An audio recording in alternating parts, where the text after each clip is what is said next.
المحشي اللي انا هعمله معاكم النهارده دوت اللي في فيديو التفريزات اللي حضراتكم شفتوه، واللي ما شافوش اتمنى منكم ان انتوا ترجعوا للصفحه وتشوفوه. هنبدا مع بعض ان شاء الله. انا ضفت حوالي ربع كوبايه زيت، وضفت عليها قطعه زبده، معلقه كبيره زبده، حطيتهم على في الحله لغايه ما الزبده ساحت. وبعد كده ضفت عليهم بصلتين كبار مفرومين، بصلتين كبار مفرومين. انا سبت قطعة بصل صغيرة، حوالي معلقة بصل يعني، سبتها على جنب. الوقت حضراتكم هتعرفوا انا عملت بها ايه. نذكر الله ونصلي على رسول الله. انا هسيب البصلة لغاية لما تصفر، وبعد كده هبدأ اجهز برضو الصلصة بتاعتي اللي في فيديو التفريزات. اتمنى منكم ان انتوا ترجعوا للفيديو دوتي وتشجعوني باشتراك ولايك وتفعلوا زر الجرس علشان يوصلكم مني كل جديد. واتمنى منكم ان كل حاجة انا بنزلها ان هي تعجبكم. ده الصلصة اللي انا كنت عاملاها معاكم في فيديو التفريزات. انا بوريكم قد ايه ان الحاجة لما بتبقى معمولة جاهزة في البيت بتبقى كل حاجة بالنسبة لك سهلة، بتطلعي وبتعملها على طول. في حاجات كتير انا لسه هعملها معاكم، ولسه هعمل معاكم فيديو تفريزات البصل والثوم. الحاجات دي كلها هتشوفوها معايا باذن الله، بس واحده واحده ان شاء الله. بوريكم قد ايه ان الحاجه بتبقى سهله، وان احنا نقدر نسهلها على حياتنا وما نصعبهاش. دلوقتي انا ضفت الصلصه زي ما قلت لحضراتكم، وهبدا دلوقتي اضيف البهارات بتاعتي. انا معايا معلقه كبيره مرقه دجاج، ومعايا معلقه كبيره توم، ومعايا ملح وفلفل وكمون وشطة. ناس كتيرة ما بتضيفش الكمون، بس وفي ناس برضو بتضيف كمون. انا من الناس اللي بتضيف الكمون في المحشي لان بيغير طعمه. وبصراحة كنت هحط كزبرة ناشفة، بس للأسف الفيديو قطع وانا بضيفها. وبضيف كمان النص معلقة صغيرة او معلقة صغيرة إيه كزبرة ناشفة. برضو الخضرة كانت في فيديو التفريزات. كل الحاجات دي انا عاملاها مع حضراتكم، تشوفوها بإذن الله. دلوقتي انا بطلع كله جاهزه من الفريزر وبعمل على طول. الطماطم الصلصه يعني سبتها فكت بس شويه صغيرين قبل ما احطها. لما البصله كانت اللي اتشوحت كانت هي كانت الطماطم فكت شويه. دلوقتي انا بقلب الخضره في الصلصه، هتاخد مع بعض، هيغلوا غلوتين مع بعض. اكون انا غسلت الرز بتاعي وصفيته. صلوا على رسول الله واذكروا الله وقولوا لا اله الا الله، وشجعوني بلايك وفعلوا زر الجرس واعملوا له اشتراك للقناه، وقولوا لي تسلم ايدك يا اموله. واتمنى منكم يا رب ان انتم تدعموني وما تبقوش متضايقين مني ان انا بتكلم كتير في الفيديو. بس والله في حاجات ببقى عايزه اقولها لكم عشان بنوتتنا اللي لسه متجوزين جديد، اللهم اصلح حالهم يا رب، يبقوا عارفين وفاهمين. دلوقتي انا غسلت الرز وضفته على الصلصه، على خلطة المحشي بقى. هي دلوقتي بقت خلطة المحشي خلاص، ضفت عليها. انا ما بضيفش الرز وبطفي على طول، لا، انا بسيب الرز يتشرب على النار الصلصة بتاعته كلها، عشان لو في مية ولا في اي حاجة كانت موجودة لسه في الرز تتشرب، تبقى الرزية ماسكة في الصلصة كلها. انا بوري حضراتكم اهوتي ان انا ما طفتش النار، هي النار متولع عليها. انا سايباها يا دوبك هياخد بس التشميعة بتاعته، الصلصة تشمع في الرز، وهقوم طفي عليها على طول. اذكروا الله وصلوا على رسول الله. كنت بشرب شاي، اتفضلوا معايا. دلوقتي انا قلبته وهبدأ انا بوريكم اهوت ان انا كده طفيت النار. الصلصة شربت الرز شرب الصلصة كلها. علشان لما تيجي تحشيه ما تبقاش الصلصة زيادة عنك، تبقى زيادة في الرز. الخلطة دي والله ما شاء الله عليها متجربة ومضمونة، وما فيش اي حد داق المحشي من ايدي الا قال لي بجد تسلم ايدي. والله ما بشكر في نفسي، بس هي فعلا ده حقيقة. امهاتنا كلهم عارفين الكلام دوتي، واحنا كلنا متعلمين من امهاتنا. اللهم بارك في امهاتنا، في جميع امهاتنا اللي موجودين، ويا رب ترحم امهاتنا وامهات المسلمين اجمعين، وترحم امي يا رب، اللهم امين، وتسكنها الفردوس الاعلى هي وابي، اللهم امين. دلوقتي انا بعد ما الرز شرب كل الصلصه بتاعته، الرز مش مستوي، رز زي ما هو حصى، هو شرب بس الصلصه، مجرد ان هو تكتك يعني تكتك حاجه بسيطه. انا ما فصلتش الفيديو حاكم في الفتره دي، يعني ممكن ثانيه بس بجيب حاجه ومن ورا الكاميرا وبرجع تاني. هو دلوقتي اهو انا بوريه لكم اهو ان هو شرب ايه الميه بتاعته كلها. دلوقتي انا إيه حطيته في الصينيه وبردته شويه، انا ما عملتش منه على طول وهو سخن، لا انا سبته برد شويه، عملت حاجه يعني ورجعت له تاني. وهبدا ان انا ايه الفه معاكم.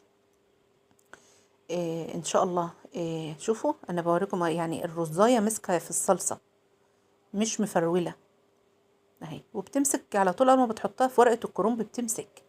وان شاء الله هبقى اعمل معاكم المحشي ورق العنب. إيه وهوريكم برضو بيتعمل ازاي، وهقول لكم انا بسيب ايه عشان هينقله في حتة تانية خالص. إيه دلوقتي انا هلف معاكم إيه الورقتين دول، وهرجع ايه اوريكم تاني ان شاء الله انا ماشية ازاي. شوفوا دي للبنوتات اللي لسه ايه اللي لسه مبتدئين. اللي الحتة التخينة اللي بتبقى ما بين الورق دي ارميها كده ولا كده، بتشد لما بتيجي تاكلي، بتقوم شادة معاكي في الاكل، فهي ملهاش لازمة ان ارميها. اذكروا الله وصلوا على رسول الله ووحدوا الله، وقولوا اللهم انصر اخواننا في فلسطين وغزة ولبنان وجميع الدول العربية، اللهم انصرهم نصر عزيزا مقتدر، اللهم امين. واللهم اجمعنا جميعا على حوض الفردوس الاعلى، نشرب من يد نبينا الحبيب شربة ماء لا نظمأ بعدها ابدا. انا دلوقتي عملت نص الحلة، انا بوريكم اهوت انا ماشية ازاي. انا ده صفوف، يعني انا برص صفوف، ومعايا اهوت ايه لسه حبة خلطة، ومعايا الكرنب هكملهم وانا معاكم برضو. انا دلوقتي برصه بوري بنوتتنا الحلوين، ربنا يخليهم لنا يا رب، وفرح كل ام باولادها يا رب، اللهم امين. بوريكم ان انا ايه برصه. واذكروا الله وصلوا على رسول الله. والله انا بتكلم معاكم بتلقائية وكأني بتكلم مع اهلي واخواتي، وربنا يا رب يبارك في اولادكم ويبارك في اولادي واولادكم جميعا يا رب، اللهم امين، ويخليهم لنا ويحفظهم. انا بوريكم دلوقتي ان انا كنت حشيت كوسة وبتنجان فلفل اخضر، بس للاسف انا افتكرت ان الكاميرا شغاله معايا وكل دوت ما بانش. انا حاشيه بخلطه المحشي حبه، وحاطه عليه ربع كيلو لحمه مفرومه نيه، قلبتهم كلهم مع بعض نيين. دلوقتي انا هشوح معاكم اللحمه. انا ضفت هنا في الحله حبه زبده. انا دلوقتي بعدت بس عن النار لان البخار كان طالع عالي قوي. انا شوحت بحته زبده حوالي معلقه صغيره او اكتر شويه، يعني 3 معلقة ونص صغيرين. حطيت فيها دلوقتي نص معلقه صغيره ملح، مش مكتره ملح، وهضيف لها فصين مستكه، هضيفهم في قلب الزيت، في قلب الزبده، وهبدا اشوح اللحمه. بشوحها لغايه ما تاخد لون حلو، وابدا اجهزها معاكم. نذكر الله ونصلي على رسول الله، وندعي لاخواتنا في فلسطين وغزة ولبنان وجميع الدول العربية يا رب. واتمنى منكم اي وصف حضراتكم عاوزين تعرفوها اكتبوا لي في التعليقات وانا هنفذها معاكم ان شاء الله. انا عارفة ان انا بطول في الشرح، سامحوني بجد سامحوني. دلوقتي هي اخدت الوش الاولاني من تحت وانا بقلبها على الوش التاني، هتاخد وش حلو، وهبدأ اضيف لها الشوربة بتاعتها او المية اللي هتحولها لشوربة يعني. انا اللهم صل على النبي، صل على رسول الله. انا هي اخدت دلوقتي الوش التاني، سامحوني بتلخبط منكم معلش والله، اسف بجد.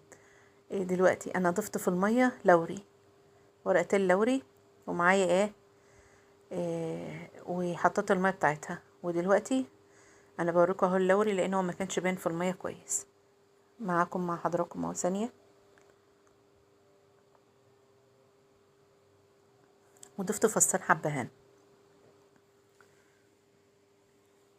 دلوقتي اهي دي معلقة البصل اللي انا قلت لكم عليها في اول الفيديو ان انا سايباها على جنب، دي بضيفها للشوربة. هكمل المية بتاعة الشوربة وهغطيها وهسيبها تستوي، وارجع معاكم نكمل اللي احنا بدأناه. انا بوري لحضراتكم ان اللي ورا ده الشوربه. على فكره انا مش بكشف، انا مش سايبه الشوربه او الحله مكشوفه، لا الحله متغطيه، بس انا غطا الحله بيعكس بيعكس شكلي، يعني ببقى باينه فيه كاني المرايه. فعشان كده قبل ما ببدا انا بشيل الغطا اللي في الطبق دوت. دي كانت شوربه مغليه، شوربه بط كانت موجوده عندي، انا ضايفه لها مرقه دجاج وضايفه لها ملح وفلفل ومعلقتين صلصه. حطيت 3/4 الميه او الشوربه على المحشي في الحله، وربع هنا حطيته على الكوسه والبرنجان، بس رجعت زودت لهم ميه تاني. انا بحب المحشي يكون سايح شويه، عشان لو حد قال لي ان الميه مغطيه معديه المحشي، لا انا بحبه سايح. دلوقتي انا قدحت زيت وقدحته للمحشي زي ما حضراتكم شايفين. انا بتلخبط سامحوني، حضراتكم شايفين وعارفين بقى واخدين بالكم معايا. دلوقتي انا باخد بهز الحله علشان الزيت ينزل تحت كله في المحشي كله. بوريكم اهوت ان اللحمه خلاص كانت خلصت، والشوربه بتاعتها اهي بيضه زي الفل ما شاء الله عليها. هغطي دلوقتي تاني على الحاجه، وزي ما قلت لحضراتكم انا ما بظهرش ما باجيش بالغطا علشان هو بيبقى مبين. ودلوقتي ده المحشي بعد ما خلص بغرفه بوري لحضراتكم اهو. اتمنى منكم ان انتوا تجربوا الوصفه، صدقوني هتعجبكم جدا جدا جدا. ودلوقتي الجرس بتاعي دوت اللي كان بيرن، واحنا كلنا بقينا اخوات مع بعض لحد ما يجراش حاجه. انا مش هقطع الفيديو وارجع اسجل تاني علشان الجرس رن. دلوقتي انا بغرف معاكم الفلافله والكوسه والبرنجان و... وهغرف برضو معاكم الشوربه واللحمه. اتمنى منكم ان انتوا تجربوا الوصفه وتدعموني باشتراك ولايك وتفعلوا زر الجرس وتقولوا لي تسلم ايدك يا اموله، عاشت